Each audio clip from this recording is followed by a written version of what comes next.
તો જો મિત્રો થોડી ડાર્કનેસ દઈએ આપણે એને. કેમ લાગે માઇક લેવું જો હે ને કાદું લેવું તો જો હે. કાઈ નહીં, હાલો આજ તો કામ કરી માઇક નું, પછી વિચારશું. હેલો મિત્રો, જય માતાજી. કેમ છો બધા? તમારું સ્વાગત છે મારા નવા વિડીયોમાં. તો જો અત્યારે સવારમાં પાછા આવી ગયા છીએ આપણે વાડીએ, ને આજે એવો જ પવન છે, થોડોક અવાજમાં કેવરાવશે પણ કાંઈ વાંધો નહીં. તો જો અત્યારે વાડીએ પોગી ગયા છીએ ને પાછું કાલની કોઈને કામ કરવા મળીશું. અહીં તો હાલા જાય છીએ. આગળ જઈએ તો હું તો અહીં બેઠી હું, મારા પપ્પાની આમ હાલવા મળ્યા. અહીં આવીને હાલ તો ગરમી બહુ થાય યાર નાની. હજી 2-3 દી વરસાદ ન થવાનો ને ગરમી થાય એટલે આવશે એવા તૂટી પડવાનો હોય તો દેખાતું નહીં કે એમ દૂર દૂર સુધી. આ વખતે ઓલા હેઠે આપણે ઓલી જમરૂખડી ને એવું છે ને ત્યાં રહેવાનું હોય. તો બાની તો વહી ગયા તો હું જાઉં. કાલ આપણે વિડીયો જે મૂક્યો ને વાડીનો, એમાં પવનના લીધે બહુ અવાજ આવ્યો છે, ખડ ખડ ખડ ખડ ને. હું બોલું તો કઈ સંભળાતું જ નહીં. કેમ લાગે માઇક લેવું જો હે ને કાદું લેવું તો જો હે. કાંઈ નહીં, હાલો આજ તો કામ કરી માઇક નું, પછી વિચારશું. જો અત્યારે તો જો આવું હે કંઈક બાન બાપા હાલા જાય છે. હાલો તો હું હાલવા મળું. બીજું હું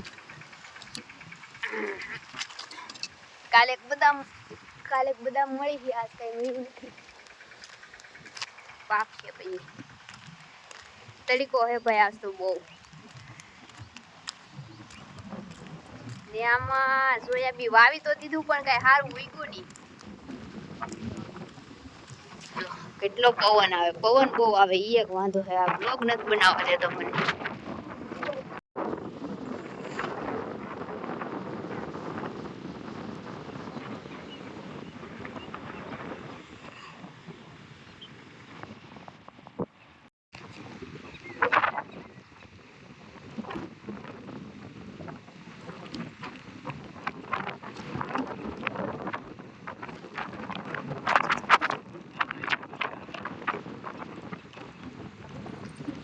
તો જો આપણે સોંપી દીધું છે સોયાબીન ને આમાં આ સાઈડ આ ભાગમાં ઉગતું આવે છે, ખોળીએ ને તે ઉગે છે તો નીકળે તો મેં કે એમાં ને સોંપવું.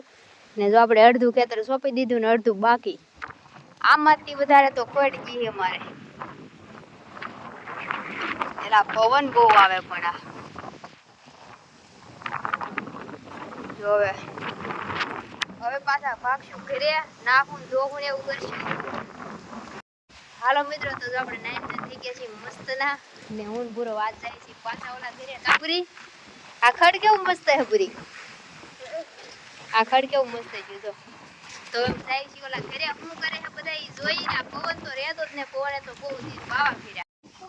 તો જો મિત્રો અત્યારે વરસાદ અંધાર્યો હે ને આ સુરજ દાદા હે ને કલર કેવો મસ્ત નો નીકળ્યો જો. વાહ કેવું મસ્ત લાગે જો, એક નંબર. તો એ સાઈડ વરસાદ વરે હે તો અમે રમતા હા બધા જો. તો અહીંયા મસ્ત મજાનો આમ કલર દેખાય એવો. વાહ હે કુદરતની કરામત. તો જો કેટલું સરસ લાગે છે. ત્યાં સુરજ દાદા હે, એનો મતલબ ઈ સાઈડ હે ને કિસ્સા, એને ઓલ પડખે વરસાદ ઉપરલી આવતો હોય ને એટલે ઈ વશમાં ઈ ઓલું દેખાય ને આપણે, પણ ન્યાત કેમ પીનું છે. કેટલું મસ્ત છે આમ તો જો, એક નંબર.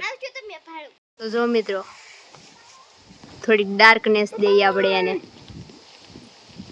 જો કેવું લાગે છે મસ્તનું.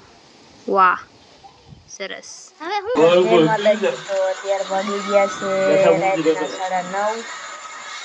તો ત્યારે ખાઈ પીને સુતા જઈએ. અને આજે કઈ વિડીયો બહુ ખાસ બન્યો નથી, કેમ કે વાડીએથી આવીને આપણે ઘરે ગયા, ત્યાં બેસીને કે બ્લોગ બનાવવાનો ને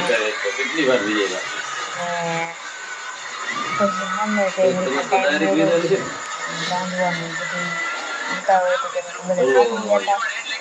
તો બાન બધા થાકી ગયા હતા તો પછી ફટાફટ રાંધી લીધું, કેમ કે ભૂખ લાગી હતી. તો પછી કાંઈ નહીં, જો ઉતા જઈએ 9 વાગી ગયા. ને બ્લોગમાં કંઈ બહુ ખાસ તો નથી બન્યું, પણ 2 દિવસથી નીકળ્યા નહોતા, વાડીએ જવાનું હતું ને તો રોજનું રોજ કેમ કે કાલે આપણે વાડીનો ઈ જ બ્લોગ બનાવ્યો તો આજે ઈ જ બ્લોગ બનાવ્યો તો પછી હું આમ યાર રોજને એકને એક બ્લોગમાં હું તમે જોવો એમ તો આજમાં તો આવું બધું છે ને કાલથી આપણે હરખા બ્લોગ બનાવશું રેડી કેમ કે કાલથી ઘરે જ જવાનું છે દુકાન આપણું ઘર સાફ કરવાના એ એક બ્લોગ બનાવશું એવી રીતના પછી નવીન નવીન કરશું આગળ તો ઘણું બધું છે ભાઈ આપણી બાબત થોડોક ટાઈમનો ઓલો પ્રોબ્લેમ રહી ને એમાં બાકી તો જો ત્યાં બધા ફોન જોવે ને કે હેરખો અવાજ નહીં આવે બાની ફોન જોવે ને બાબા કોઈ વાત કરે એમ તો આવું બધું છે ને આજ તો બ્લોગ હાવ નાનો જ એવો બન્યો કેમ કે બહુ કાંઈ છે નહીં નવીનમાં કાંઈ નહીં હાલો આજનો દી મેનેજ કરી લો કાલથી આપણે બહુ મસ્ત બ્લોગ રાખશું વિડીયો રાખશું તો હાલો હવે આપણે વિડીયોને પૂરો કરી દઈએ હું આશા કરું છું તમને મારો વિડીયો પસંદ આવ્યો છે પસંદ આવ્યો તો લાઈક કરી દેજો શેર કરી દેજો આપણી ચેનલને સબસ્ક્રાઈબ કરી દેજો તો મળીશું નવા વિડીયોમાં ત્યાં સુધી બધાને જય માતાજી bye bye Tata take care